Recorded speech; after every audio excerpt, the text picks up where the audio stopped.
Salut les amis. Aujourd'hui, nous allons voir ensemble comment on peut calculer la limite à droite et à gauche. Donc là, je vous ai pris déjà cet exemple. Nous allons voir comment on peut comprendre cette notion de limite à droite et à gauche. Sans plus tarder, entre dans le vif du sujet. Donc là, on a pris la limite lorsque x tend vers 1 de 1 sur 1 moins x. Qu'est-ce qu'on remarque déjà? On remarque que cette fonction qu'on est censé calculer la limite lorsque x tend vers 1, le domaine de définition de cette fonction, c'est quoi? C'est R privé de quoi? De 1. Pourquoi? Parce que à chaque fois, on va remplacer 1 ici, on aura 0 au dénominateur. Et on sait bien que 0 au dénominateur, c'est impossible. Donc là, le domaine de définition de cette fonction 1 sur 1 moins x, c'est R privé de 1.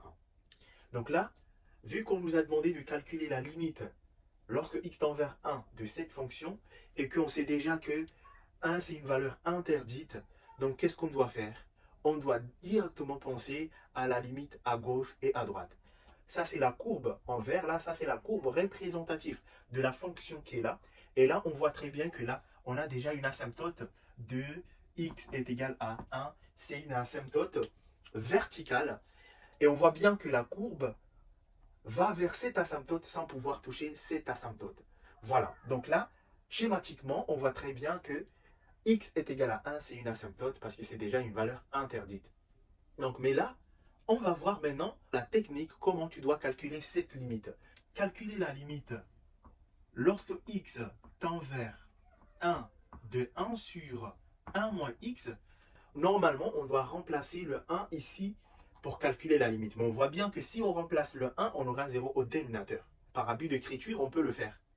Mais normalement, on n'a pas le droit d'écrire 1 sur 0. Donc on fait comment? Pour calculer la limite lorsque x tend vers 1, on a deux approches quand on regarde la courbe qui est là. Parce qu'on peut se positionner de deux manières. Soit on peut se positionner à gauche de 1, prendre des valeurs de plus en plus petites, mais on voit que les images, ça tend vers plus l'infini. Pour arriver jusqu'à 1, on voit que les images, ça tend vers plus infini. Les images deviennent de plus en plus grandes. Donc là, on peut conjecturer que cette limite, ça tend vers plus l'infini. Mais n'oubliez pas que là, pour calculer la limite lorsque x tend vers 1, on peut se positionner de deux côtés. Soit on peut se positionner ici, se rapprocher de plus en plus à 1, et on voit que les images s'attendent vers plus l'infini. De même, on peut se positionner de ce côté droit. Donc là, il faut penser à la limite à droite et à gauche. Mais vu que si on remplace 1 ici, c'est une valeur interdite, on aura 0 au dénominateur, on doit faire quoi? On doit faire un changement de variable. On doit dire que limite, lorsque grand X tend vers 0, de quoi? De 1 sur grand X est égal, c'est sûr que ça sera est égal à infini. Mais quel infini? Est-ce que c'est moins l'infini? Est-ce que c'est plus l'infini?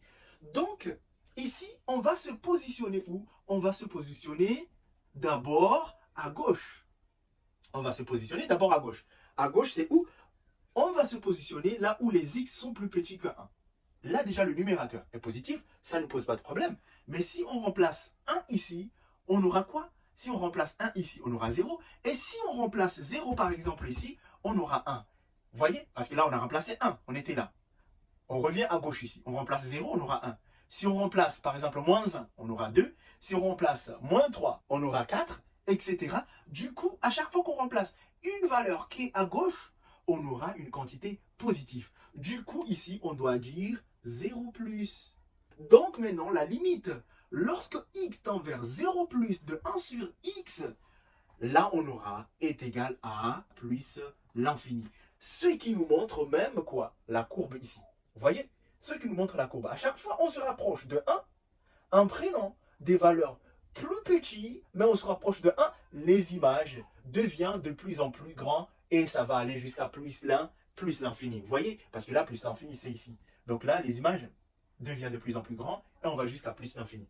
De même, si maintenant on se positionne du côté droit de x, c'est-à-dire on calcule la limite lorsque x tend vers 1, mais maintenant on se positionne du côté droit, c'est-à-dire là où les x sont plus grands que 1, de 1 sur 1 moins x, cette limite, on va faire comment? On va toujours faire le changement de variable. On va dire que ça, c'est égal à la limite lorsque grand X tend vers 0 de quoi? De 1 sur grand X. Et maintenant, nous savons très bien que cette limite, ça va aller vers l'infini. Mais là, ça reste à savoir. C'est quel infini? Donc maintenant, on va se positionner ici. Donc si on se positionne ici, on prend des valeurs, on se rapproche de plus en plus à la valeur 1, on voit très bien, les images deviennent de plus en plus grandes et ça va aller jusqu'à quoi? Ça va aller jusqu'à moins l'infini. Parce qu'ici, on a plus l'infini et là, ici, on a moins l'infini. Ça, c'est schématiquement. Mais là, ici, qu'est-ce qu'on va faire? Donc là, on va se dire, maintenant, on se positionne ici du côté droit de 1. Et maintenant, à chaque fois qu'on va prendre une valeur de ce côté, si on prend le 1, ça va nous donner 0, bien sûr. Si on prend, par exemple, 2, par exemple, le plus grand 1, on prend 2, on remplace ici. Vous voyez qu'on aura 1 sur moins 1. C'est une valeur négative, vous voyez? Donc là, ici, on va dire, ça c'est 0, 0 moins. Et là, si on remplace ici 1 sur 0 moins, ça va tendre vers moins l'1, moins l'infini. Voilà comment tu dois comprendre la limite à gauche et à droite. Il faut toujours faire attention quand tu veux calculer la limite sur une valeur interdite, comme cette valeur que vous voyez là, domaine de définition est égal à R-1. Donc, si tu veux calculer la limite en 1 pour cette fonction, il faut faire très très attention, surtout que quand tu vois déjà que la courbe nous dit le contraire de ce que je pense dans ma tête. Vous voyez très bien qu'avec le schéma, on a deux approches et là, on est obligé de penser à la limite à gauche et à droite pour pouvoir calculer cette limite. Merci beaucoup, partagez cette vidéo et abonnez-vous pour des prochaines vidéos. Merci.